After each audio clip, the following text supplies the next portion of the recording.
When you move in with someone that you love, that you're in a romantic or sexual relationship with, you do it because you love them and you care for them, and you decide to face this life together, not to escape another shitty living situation.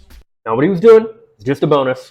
Which, in all honesty, doesn't actually sound like that bad of a situation, because his parents took him in straight away after things went wrong with Lani. He also goes on then to say that Lani needed attention, which is like, dude, do you know what relationships are? In fact, even do you? I really wonder if this guy's even been in a relationship on his own, the way he talks. Yes, people need attention, but we'll get to it. 5 minutes ago, you said that you needed attention from Lani and that she wasn't giving it to you, and apparently that's a valid thing for you to complain about. But yes, unmet needs and expectations are issues in relationships and are often pretty much entirely the reason for relationships breaking up. It happens. Not for her. He also does this bizarre mental backflip here, saying that Lani would want attention, despite the fact that both of us were at home all day and we spent tons of time together. Notice how he's doing things like, when DJ Mule does show clips on the rare occasion that he does, he's like putting Xan mid-sentence or cutting him off mid-sentence and things like that. Just notice this deceptive editing technique. Just by virtue of that. Like, no. Wait, dude. What did that say? Virtue of that. Winner of all-time best VF award. Jesus. Like, no, dude, just because you're in the same house as someone or even in the same room doesn't mean that you're doing bonding activities or paying. Actually, it does. On a side note here, one of the best kind of relationships you can have with someone is if you are just kind of chilling, not really doing anything, you're just enjoying each other's company. That's a sign that you guys actually mesh really well.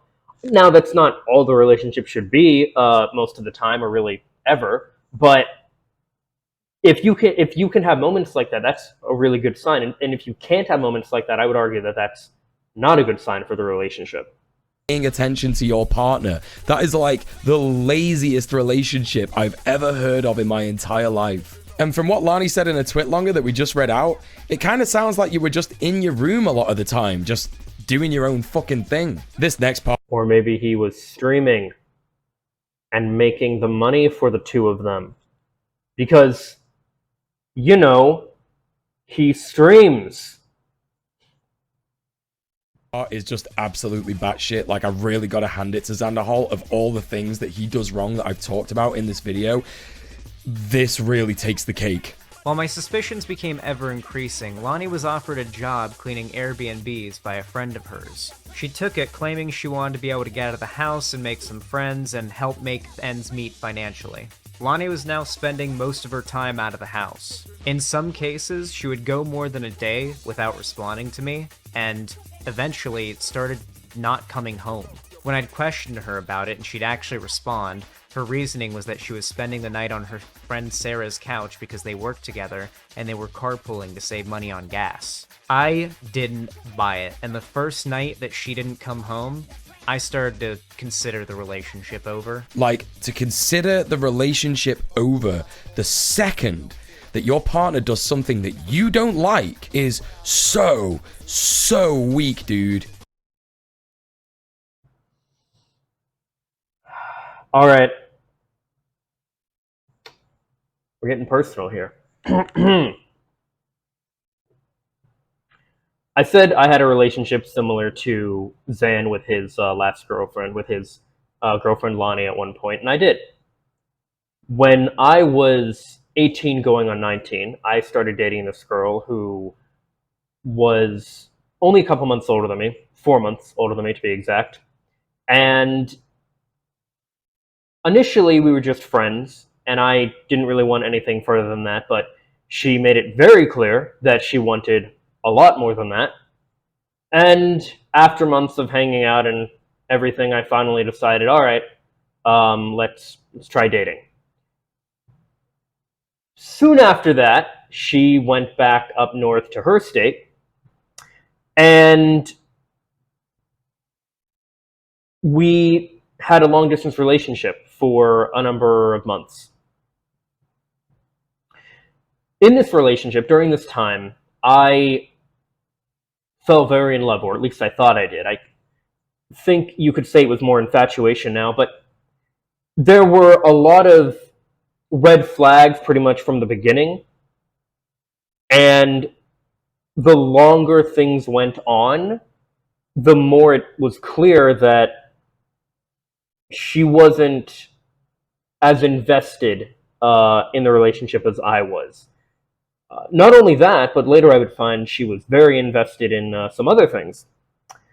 And against my better judgment, she had come back down here for essentially Christmas break and things of that nature.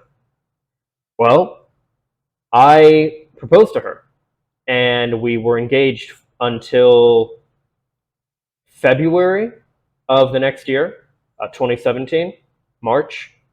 We broke up on Valentine's Day, of all things, for these issues that I mentioned before. I had inclinations of certain things and realized things were kind of yikesy, we'll say. But again, going against my better judgment. I also kind of had this moral code at the time of like, I didn't believe in ending relationships. I believed if you were in it, you were in it for the long haul. And as it continued, we had gotten back together a couple days later, and there were a lot of moments throughout our relationship where she would do things like ask for money, for me to send her money for different things, which I did. And there were also moments where she would do things like just not respond to me for not quite all day, but there were a few times where she'd go a couple days without talking to me at all. Now, we weren't even living together. I had no right legally or anything to, know where she was or anything. But if you're living with somebody, as Zan was with Lonnie, if the person you're living with doesn't come home, you have the ability, the legal responsibility in some cases, to file a missing persons report because they're gone. You don't know where they are. Something could have happened to them. You don't know. And in fact, if I was in that position, and I thought about this many times, I never did this, but I thought about having one of my friends tell her, my now ex, my girlfriend at the time, my fiance, having someone tell her that I was in like a horrible car crash, just to see how she reacted, to see if she'd really care, how she'd handle that kind of news. Because to me, if you don't hear from the person that you claim to love and be sharing a life with for even a full day, and they didn't tell you anything like, oh, hey, I'm going up, like, I don't know, to the mountains or something for the weekend, you won't hear from me, something like that, like, that's understandable, but she just disappeared. If that happened to me, and I was the one who actually disappeared and something did happen to me, and my partner didn't, like, check on me or file missing persons report or whatever, or say something happened where, like, I don't know, my car broke down and my phone was dead and I don't know, maybe I got to like crash at a hotel or something or whatever, but I could never get service. I couldn't do anything.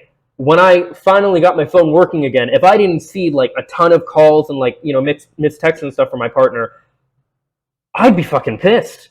Be like, what the hell? Like, didn't think to check on me at all?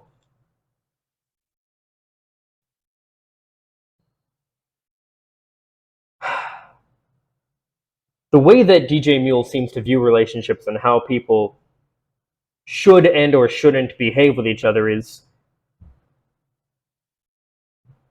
staggering to me.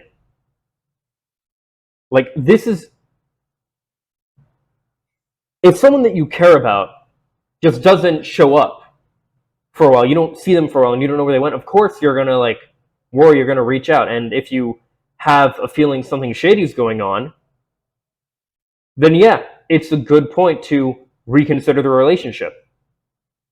Like, you utter waste man. I couldn't think of a situation that is more childish, ridiculous, and self-serving than a man not even attempting to fix his relationship when his partner is trying to make herself happy on her own. Everything he talks about next, where he says that she wasn't... What would he have fixed? Relationships are based on trust. If you don't have trust and honesty, you don't have a relationship. There is nothing to fix. There's nothing to talk about. There's nothing.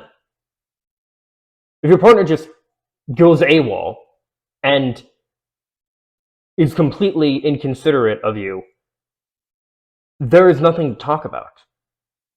No, it's not a misunderstanding. It could have been. Maybe it was a misunderstanding. It wasn't in this case.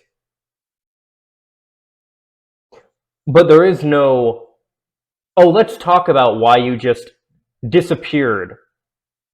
Like, no. I mean, you can start with like, hey, you were gone for some time. Like, are you all right? Like, what's happening? And,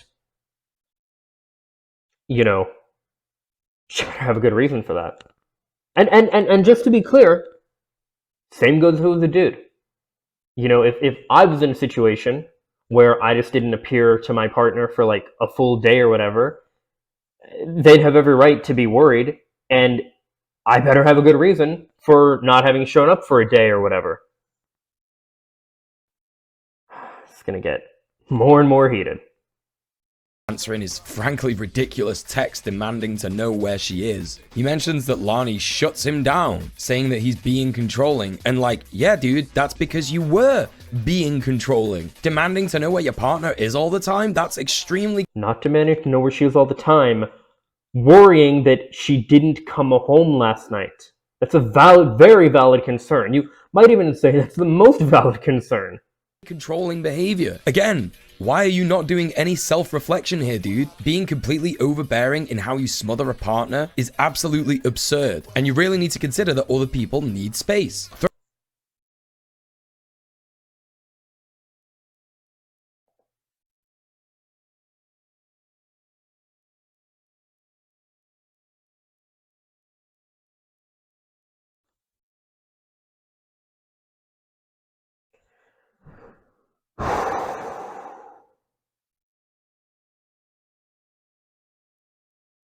I completely understand why he said that she was a master manipulator, because these are manipulative gaslighting tactics. When I was with my partner, my fiance even,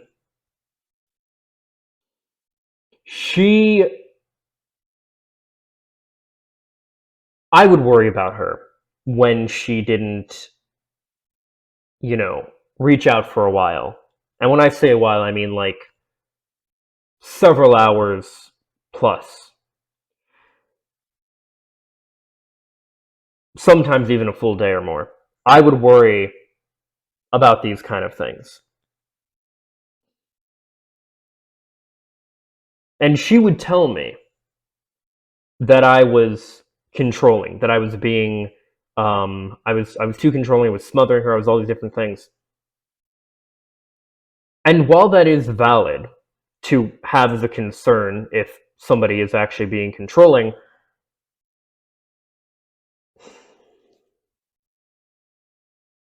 it wasn't in this case.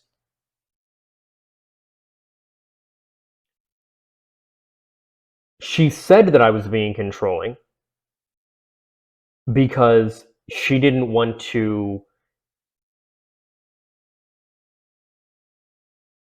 face the situation realistically.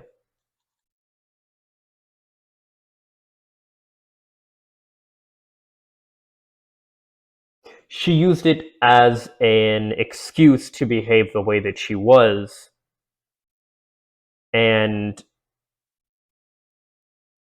I guess you could say she was acting a form of victim blaming.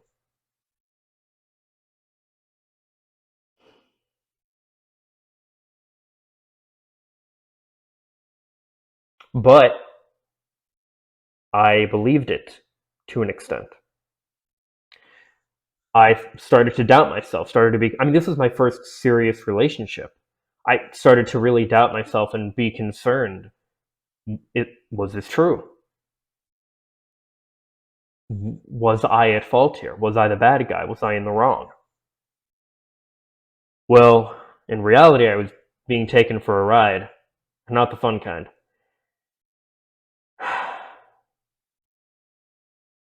Though, that did occur a few times as well in our relationship, but as you'll see,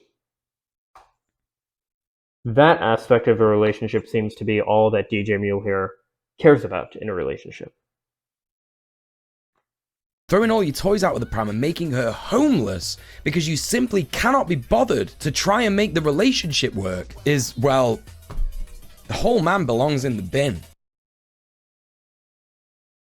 I really hate here. I really hate stuff like this. This is that cringy, like,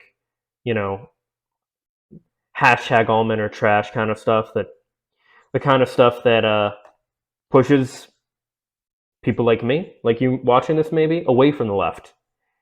It's bad. He also complains that Lani took the keys with her every time that she went out, and that meant that he couldn't go out and do stuff. And it just makes me think, dude, are you an actual amoeba? Just get some more keys cut. Speak to the property manager. Like, what do you fucking want, dude? I think... Are you... Oh my god, are you fucking kidding me? Dude, she left without the only keys that are there. Just get more keys. Fucking idiot. That in listening to all this and understanding what's happened here, I've come to the conclusion that Xanderhal made a huge mistake that a lot of people do when they look for a relationship, and that is that he wasn't looking for a partner, he was looking for a mother. This kind of makes sense when Xanderhal talks about the stresses that he had living with his mum. I can actually relate to it a lot, and I did used to exhibit a lot of the same harmful behaviors that he did in, like, overbearing, needing to know where your partner is all the time, thinking that they're like lying and cheating on you and stuff like that. But my dude, that is a trauma response. And to be fair to myself, I never fucking made anyone homeless. I never made a fucking 50-minute rant video on why doing that was a good thing to do. To be fair, yes. Being overly worried about those kind of things, unreasonably so, is a trauma response. They're trauma responses that I deal with and have to be aware of the fact that there are things that I exhibit. But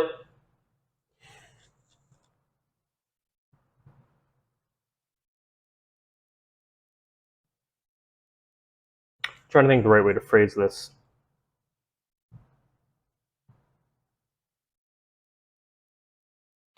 All of the things... You know what, never mind. I'm just going to continue.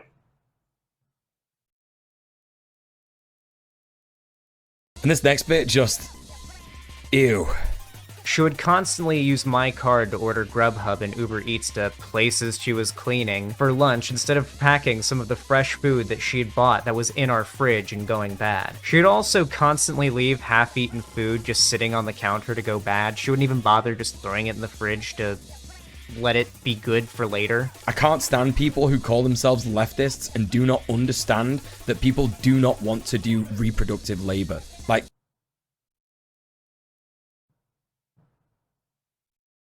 these are those buzzwords. Reproductive labor. It's not reproductive labor. It's not wanting food to go bad. Which, as a leftist and someone who cares about the environment and stuff, that should be something you care about. You don't want food waste, do you?